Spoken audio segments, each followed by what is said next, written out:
Good afternoon. Welcome to our third podcast about thinking and discussing issues around grief and bereavement in these difficult times during the COVID-19. Unprecedented times for us, thinking about death and dying, it has been really different. And my name's Alison Bunce. I'm the programme lead for Compassionate Inverclyde, and joining me today is Gwyneth MacDonald from Mind Mosaic and Ian Arthur from the Salvation Army in Port Glasgow. And the three of us have been meeting together, discussing, having conversations around trying to think and normalise death and dying at this time. But what does that actually mean? And, you know, just discussing different things. Like me personally, I've had, in a close group of friends, I've had 4 different types of bereavement, all COVID, non-COVID related.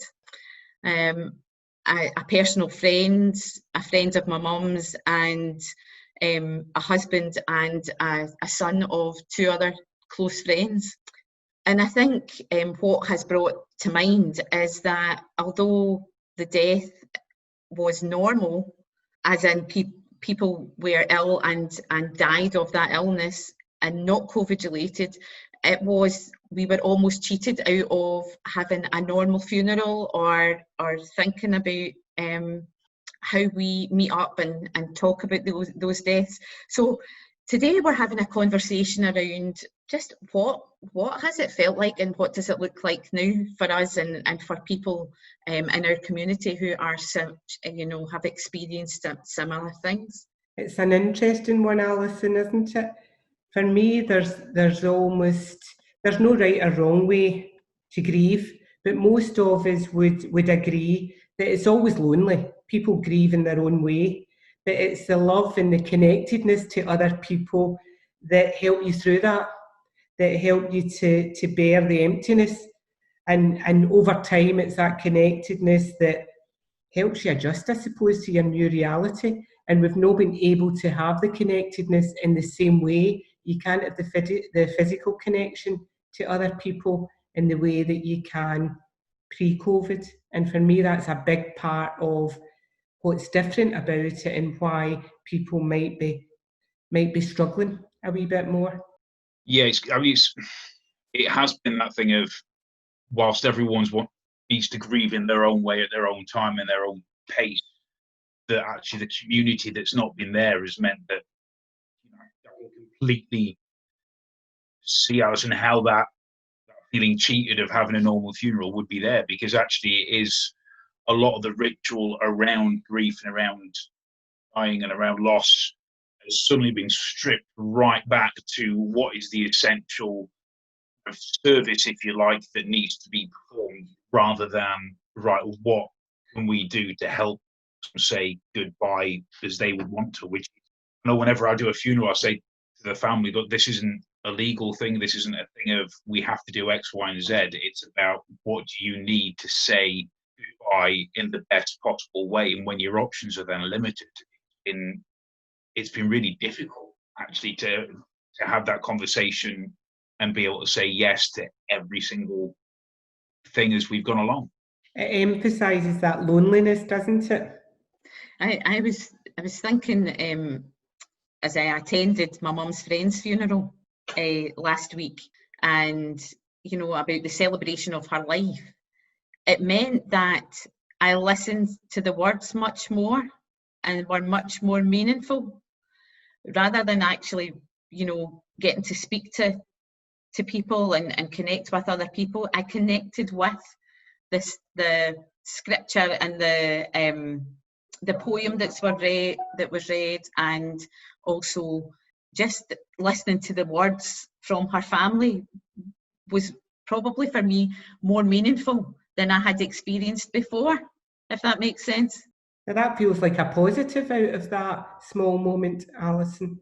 Yeah, definitely a positive thing. And it will make me, in the future, just tune in to the words that people have chosen for their loved ones, or that have said, have verbalised, rather than perhaps just being caught up in your own memories. There was a much more kind of strength of and meaning. Like a connectedness, but a connectedness in a different way. Yeah, definitely. I think it is interesting actually seeing how different ways that people have tried to show support for loved ones, or to say goodbye, or to grieve, to actually find that's been stripped away. It's really interesting to see how that's worked and how people have dealt with that. Because I think, I'm sat here as a minister with my minister's hat on, thinking, well, we want to start Sunday worship at some point in the future. We can't sing, we can't do this. How does that all work?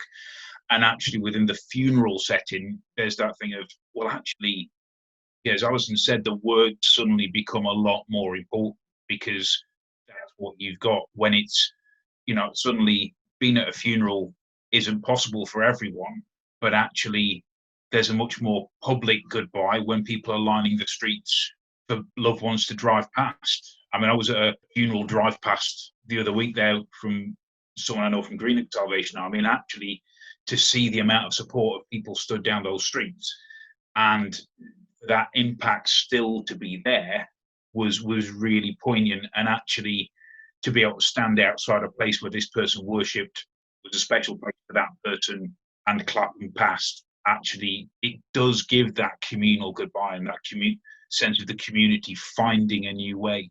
And I think we've seen a lot of that throughout this time, of actually people, on the one side of things, having things stripped away, but on the other side, there's been a real creativity and a real engagement with words, with actions, with different ways of doing things. And much more visible as well. There's a real sense of community there and a visibility to that. As part of the Inverclyde Community Action Response Group, as we've worked together, reaching out into the community and meeting the community where they need to be met very organically. One of the things that we've learned along the way, and especially about the grief and bereavement, is just the whole connection thing, but the whole creativity and creative ways in which to help people and reach out to others. And I think one of the great things that we've been thinking about is perhaps writing down stories about loved ones. And in the next few days or the next week or so, we as a group will be reaching out into the community and asking if anyone would like to share and write about some beautiful words about their loved one and how they lived.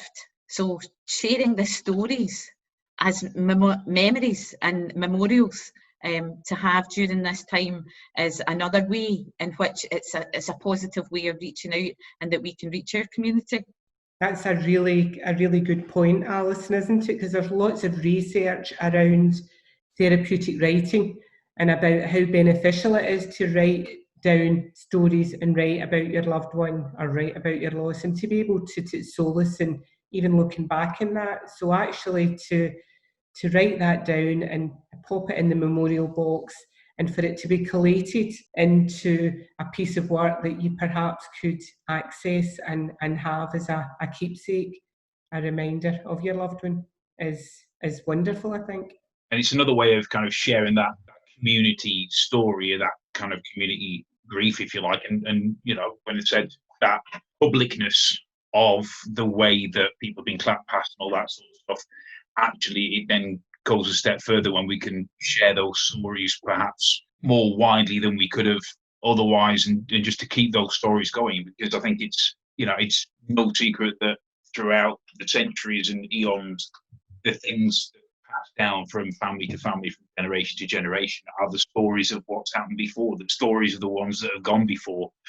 And that's a huge part of grief, and a huge part of kind of coming to terms with loss as well, is actually telling that story and just keeping that story alive, and in a way kind of keeping that person's spirit alive within you, of just keeping that story going, and just feeling the feelings that you need to get through that time, and remembering the good times and the bad times and the flipping annoying times, the stuff that we all laugh about after a bun fight at the end of a funeral. Actually being able to share that widely with people, I think is great. I always find that at funerals, if I'm going to a a loved one's funeral or a friend's funeral, actually, I always think it's really interesting that however close you were to that person, you'll always come away having learned a new thing about their life. It doesn't matter whether it's your granddad or your best mate, you'll come back and thinking, I never knew he liked that. And it's those little things, I think, that really do help us to come to terms with things, to find that new normal and to keep moving forward. Absolutely, Ian. Absolutely agree. It's a great opportunity for people, so please take it and look out for the pink boxes in your local stores. Okay, so great. I think look out for the pink boxes, keep the memories going, share your stories. Just, it doesn't have to be perfectly written, it doesn't have to be a long memory, but just put your memory down on a piece of paper and look for the pink and purple boxes and share your story. So thank you. And I think just a last final thing, you will pick up a postcard beside the pink and purple boxes, which will tell you how to do that. But also, if you feel that you can't write, there's a number there that you can phone and tell us your story and we'll write it for you. So feel free to take that option if you'd rather. Okay, thank you very much for listening to our third podcast, and look out for those boxes. Thank you. Goodbye. Bye.